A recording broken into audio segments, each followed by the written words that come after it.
Hello, darlings. Yes, we are looking at fall. And I'm gonna tell you why, because we are gonna prep our yeast. I got dry yeast here.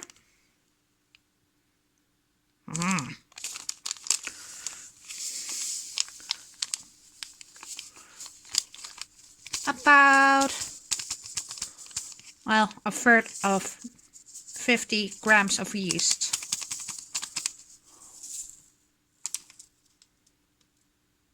I think.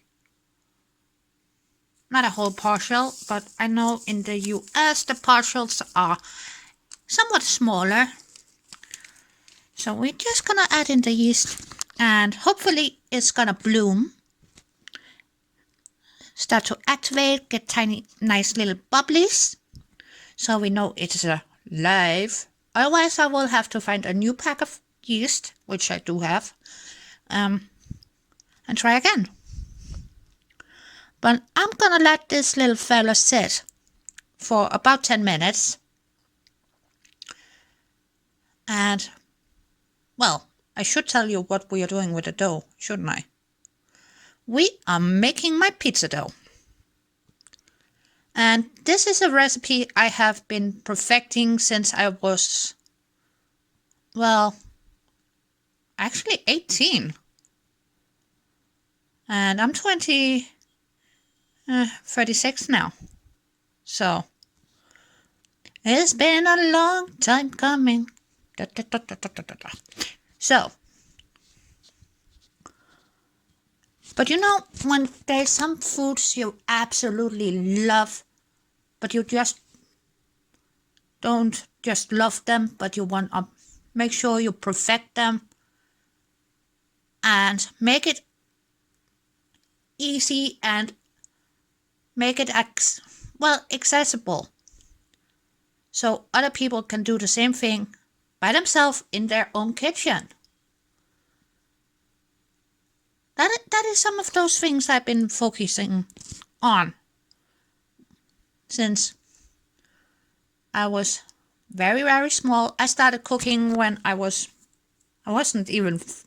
I think it was about 4. So I can honestly say I've been cooking all my life. Of course, as a child, I cooked pasta, more pasta, made some very sad sandwiches because we didn't have a lot of things to use, unfortunately. So I had to make do. But as I got older and got into a nice foster home, I have the most awesome foster parents in the whole universe. And luckily for me, it is my auntie and uncle who wanted to make sure that I was okay. Oh, come on, little Lizzie, you can do it. You can do it, bubble, bubble. Well, and my foster parents, wow. They actually made a big point out of that we all help each other doing house things, like setting the table, making food for everybody, and all that good stuff, like a normal, healthy family should, if you ask me. But yeah. And at first, of course, I hated it because I wasn't used to it. I was used to taking charge, being my own boss, so to speak. And I thought they were kind of annoying because they wanted to tell me what to do and so on. And homework. Yeah. But I also know, and I did know then as well as a preteen, without them, I wouldn't have become this awesome person that I am. And some of you is gonna say, good for you. Go toot your own horn. That's good. Be proud. I'm trying to get better at that. Oh, little buddies. Look at them.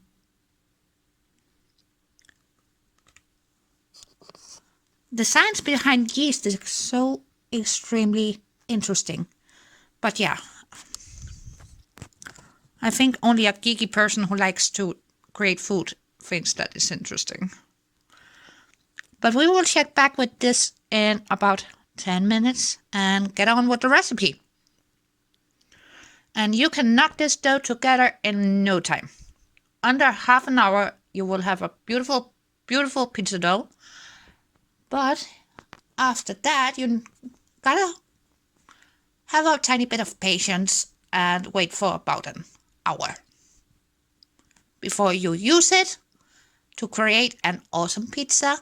And the best part is, if you make too much dough, which I always do, you can take the rest of the dough, put it in a plastic bag, put it in the refrigerator, and use it for something else. Okay? Okay. Enough babbling. I will catch you soon. Sorry guys, but I had to show you this. I gave it not even half a small teaspoon of sugar. And look who's awake and kicking. Look at that. Science. Food science. Oh my god, this is awesome. It amazes me every single time. Oh, quick question. Would you like to know how to make pasta from scratch? We can do that too. But for now, let's stick to the pizza. Look at that go! Okay, I'm gonna stare at this beautiful yeast until it's time to add in the rest of our ingredients and create a beautiful dough. So we are in my kitchen, my lovelies, and my yeast have bloomed nicely.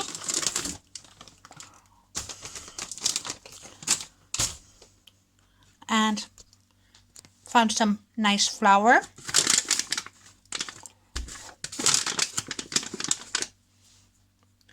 I got two different kinds. I got a wheat flour that is well processed on an old-fashioned stone mill. Not like what they do nowadays. Nowadays it's all on a big automatic slab, and this is made in an old-fashioned mill like they did in the olden times. But this kind of flour is more akin to like whole grain without the grain. But it gives a nice texture and bounce to your dough. So we're gonna use that, and then we've got the normal white wheat flour, yeah, like we have right here. So grab yourself a spatula, highly recommend it. Plop it in your bowl. Start off with a little cup of flour, just to begin with. In you go. And I'm keeping my tiny bowl there to help me.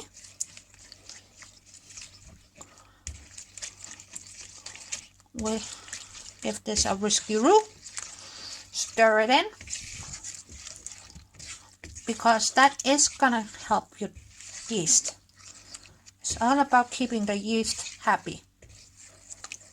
And don't get upset, we have some clumpage, but you know what? It's fine. No worries. Unless you're making pancakes, then I would whisk a tiny bit more, yeah? Or waffles.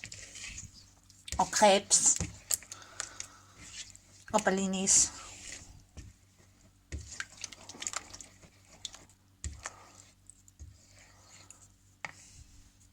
So we got this going, yeah? Now, it's time for the shopping part. I got some nice organic cane sugar. And we're gonna take our tiny little friends here.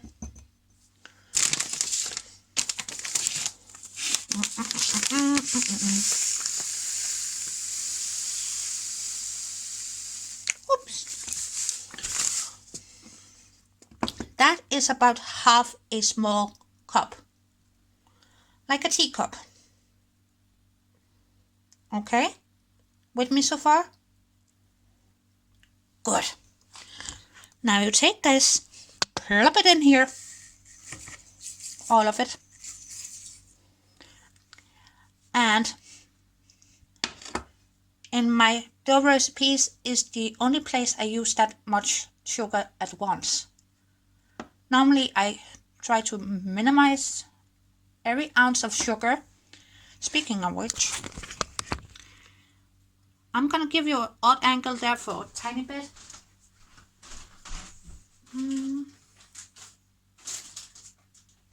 Yeah. Another thing you can use if you're trying to be a bit more healthy is coconut sugar. It looks kind of weird, but it gives a nice flavor. But since I do have my normal cane sugar handy today, we're gonna use that. Or you can use some honey. Honey is great too.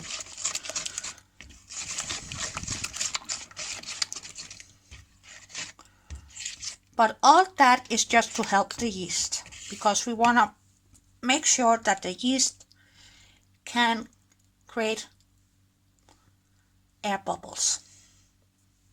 Just to simplify it.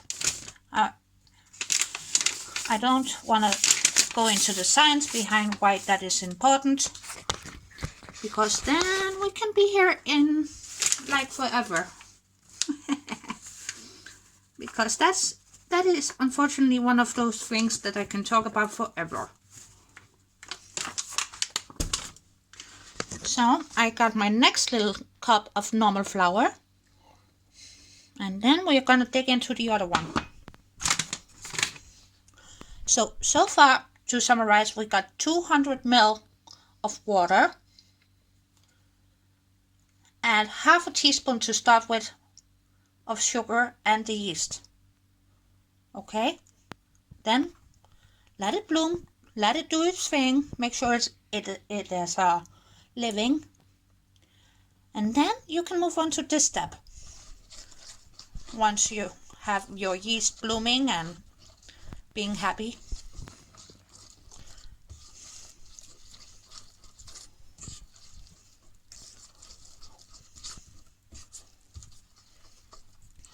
We're not even done and already looking so, oh, beautiful. Get the sides. And if you're making a larger portion, I will recommend you using a KitchenAid or something similar, because otherwise that whole process here can be a bit harsh on your joints. Yeah. But I'm old-fashioned. I like to use my hands as much as I can, despite my health problems. So, okay. Now, you see this? The other flour was nice and almost snow white. This is not. Okay? Let's add this in and see. See what's gonna happen once we stir this in. It's actually quite beautiful. Oh, and my yeast is doing its thing. It's so happy.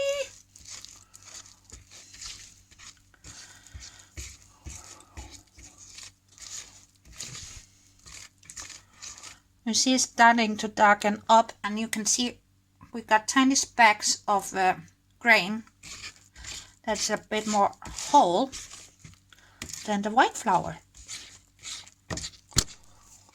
which again helps your digestion and keeping your tummy a bit more happy.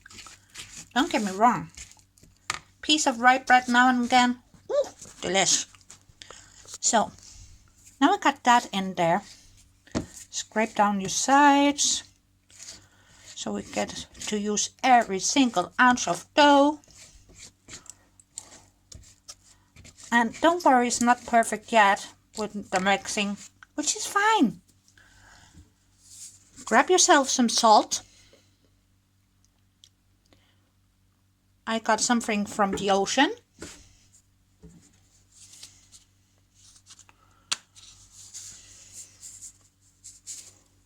And add a fair amount. This is gonna look crazy, I know. But if you're using similar kind of salt as me, this is akin to kosher salt. So you kind of have to add a bit more than you would like to. Okay? So now we got that.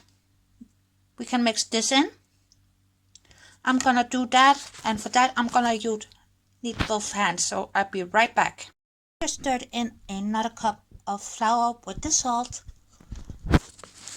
But see, now we're starting to get somewhere with the consistency of the dough, yeah? So make sure to add your flour a bit of the time so you don't overflow it.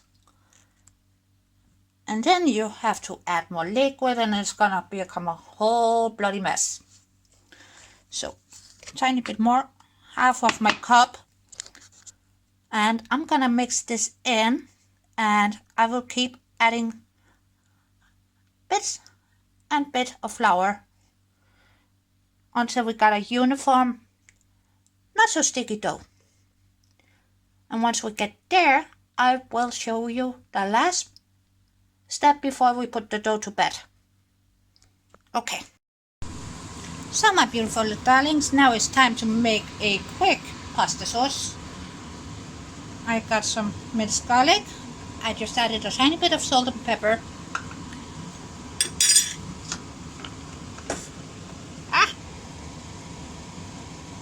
A bit of diced onion. Straight into the pot. And please adjust the amount for your own personal usage. But since I'm making pizza for one, we don't want to overdo the amount, yeah? And I'm not having bolognese this week, so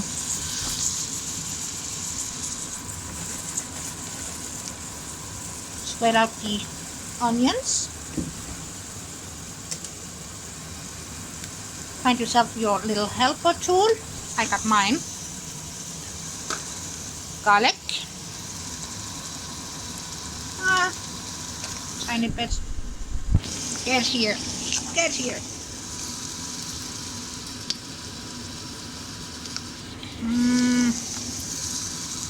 Yeah.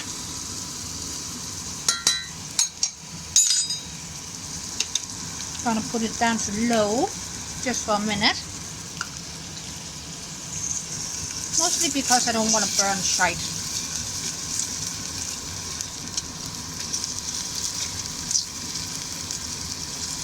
But it already smells amazeballs, so I'm not gonna complain.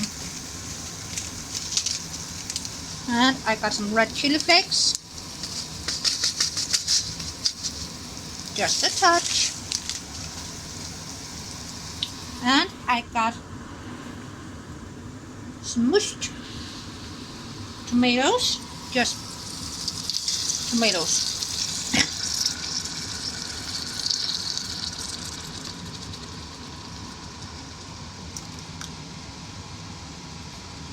About half of that. Give this a switcheroo.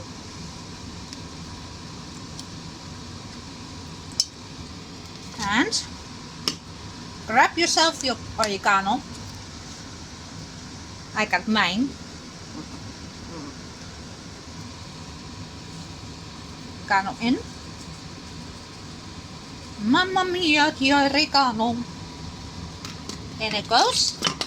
And I should have some basil still. Where are you little sneaky bastard? Oh, that's my burrito mix.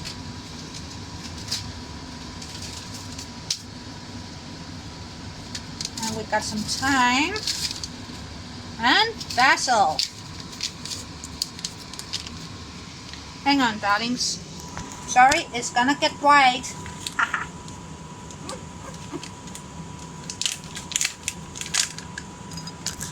Opening up this pouch with one hand for the basil. That was not gonna work.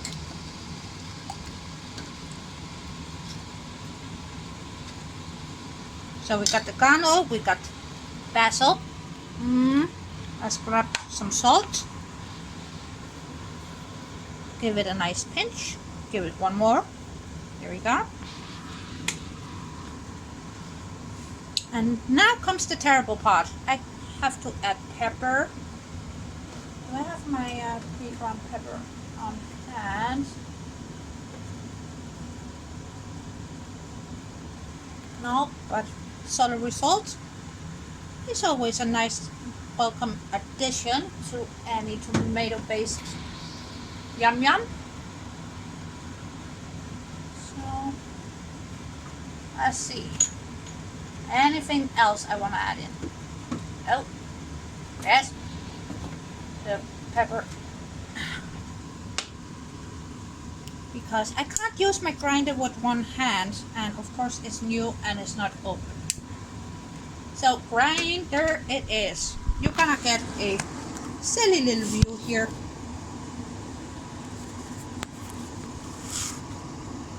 There you go.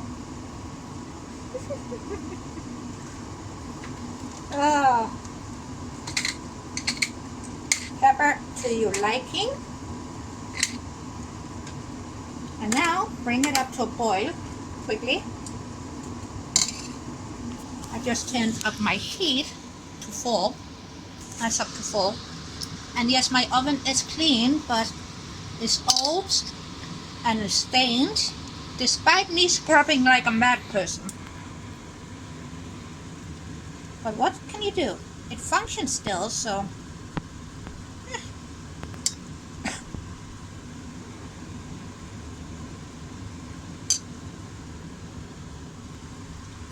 And I do have all my fixings ready. And since we now have added in both onion and the garlic, I can take my olive oil with the other hand. Thankfully, that one I can open with one hand. Ah. Joy, oh joy. See, now we got bubbles. So, into my leftover garlic, add in some oil. And give your tomato sauce a stir. And now comes the best part. You can actually now turn this off.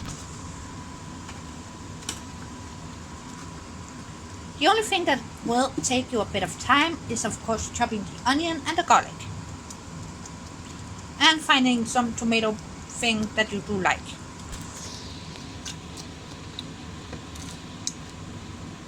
But seriously, now you've got a nice seasoned and tasty tomato sauce to go on your pizza. Easy peasy lemon squeezy, and we've got some homemade garlic oil as a bonus. I grated up some cheddar. I got some pre-grated mozzarella. It was the easiest thing. So, Gouda cheese. And I did manage to find some beautiful, organic pepperoni. So it looks a tiny bit different than the bright red one that you will find in shops. And look at this. Isn't this pretty? Ah! Well, at least I think it's pretty. So now, I'm just gonna smell this for a tiny bit longer. I wish you guys could smell it through the camera because, boy, oh boy. Okay.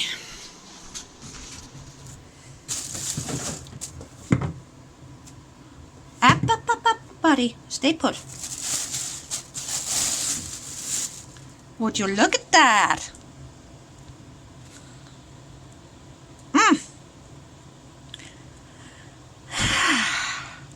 It's beautiful.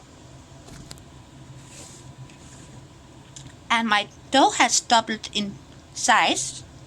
And we got our parchment ready to go. The oven is almost ready too. So that's just gonna be a minute and then we can get rocking and rolling, so to speak. So here's the dough on my work surface, stainless steel surface. And let's see if we can't do this without too much issue.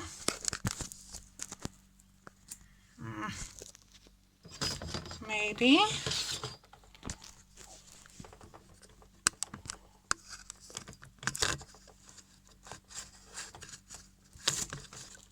Oh, it's gonna be a pain, isn't it?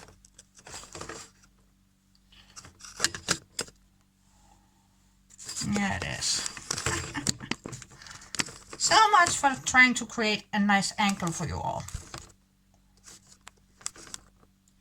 Because, as you guys know, I'm gonna need both my hands. And right now you got a nice extreme close-up of my hand. Oh no. My tripod did break on me, so we gotta finesse this as best as we can. And of course my cover and phone is gonna be a pain in the butt. Come on, little one.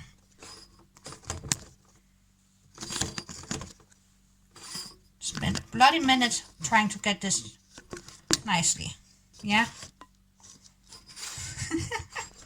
The struggle is real. So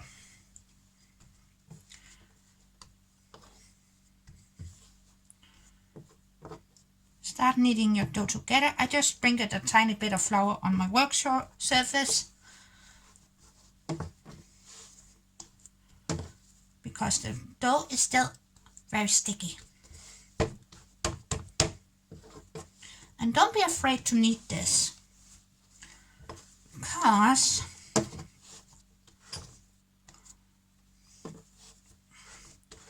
it's actually gonna help create those nice airy bubbles, which will ensure that you get a nice dough.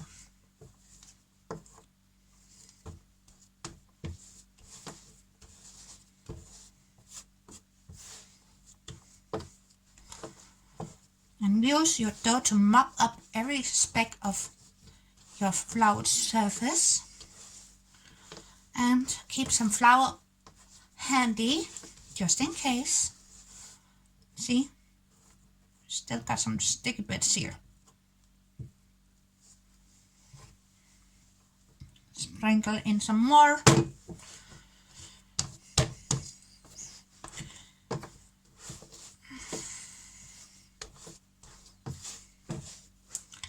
And I actually managed to make a suitable dough portion for, well, 2 pizzas. Or 1 big one.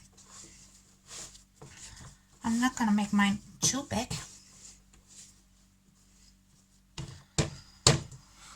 So now you've got a little pound cake here. And the dough is still a tiny bit sticky, but you know what? That is perfectly fine. As long as it doesn't stick too much to your hands and your surface, you're golden. Just gonna mop up my excess flour here because I don't want to have to vacuum again today.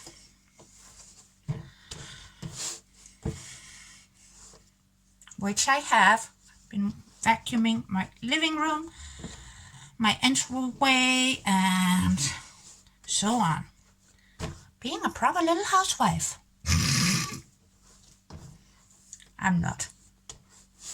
I'm a woman, but I'm sure as hell no housewife.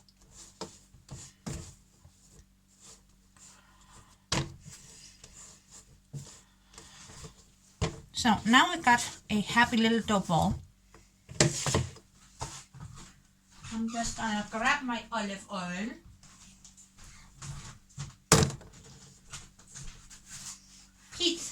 Couple of pieces of kitchen towel. I'm gonna grab 2 because mine is thin. Because I mainly use this for cleaning and not meal prepping. So grab your kitchen towel.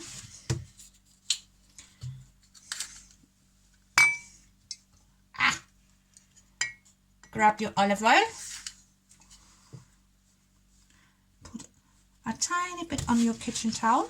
Yeah. Take your dough, plop it in this bowl, and then you simply dab the olive oil on your dough. Give it a turn and do the same thing.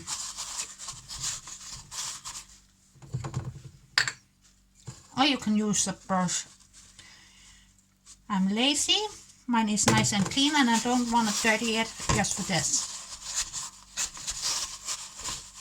to be honest. So now our dough is nice and oiled up. Now, give me a minute, darlings.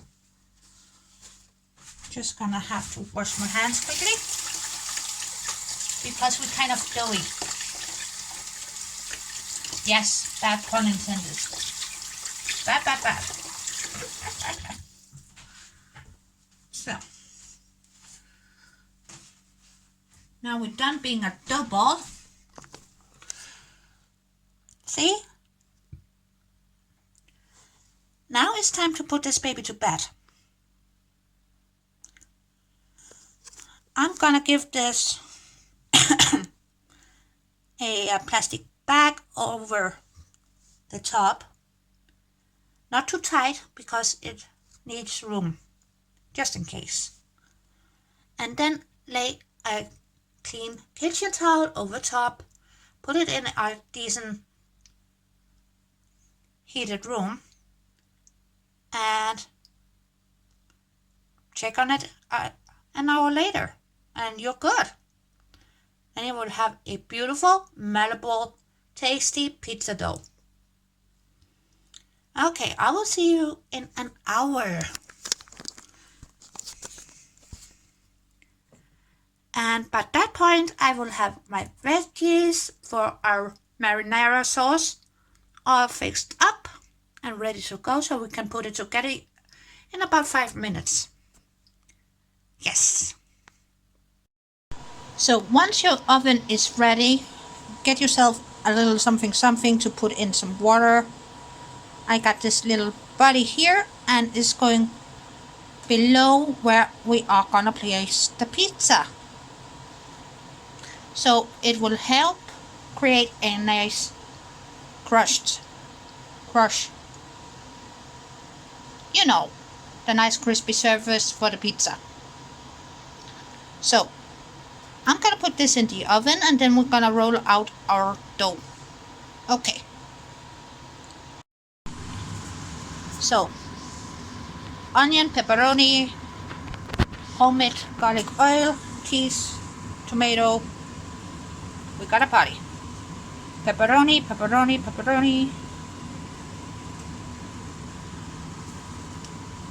Oh, I'm starving. And just keep an eye on your pizza once you got it in the oven. But about 12 to 15 minutes should do it. But like I said, keep an eye on them. Depends on your oven and your pizza, to be honest. So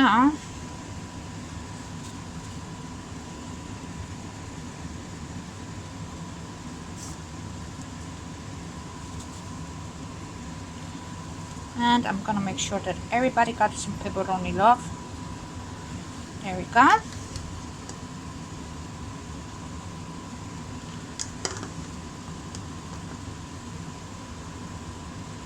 Garlic oil.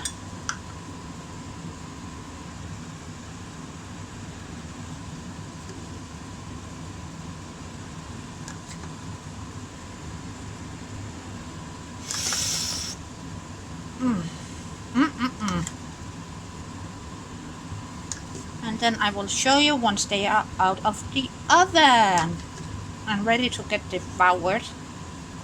Yeah.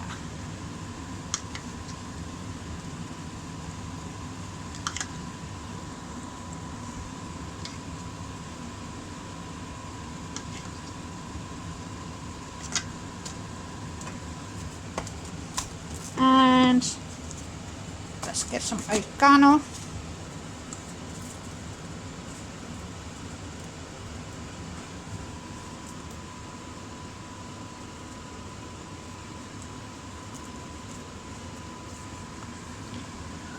Very simple, but this is gonna be delicious. And you can serve them up with a nice salad, which will be awesome. And you can use them for lunch the next day if you don't eat it all. So off we go. Catch you later. There is the pizza. Ain't they beautiful? And I got my plate. Just gonna borrow a corner here so I don't make a mess.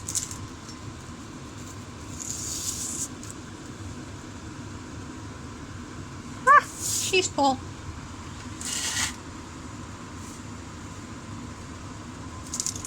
And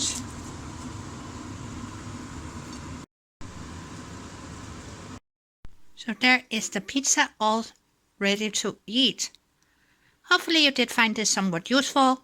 I will catch you in the next one. Ooh, look at this. Ooh, I can't wait. See you later.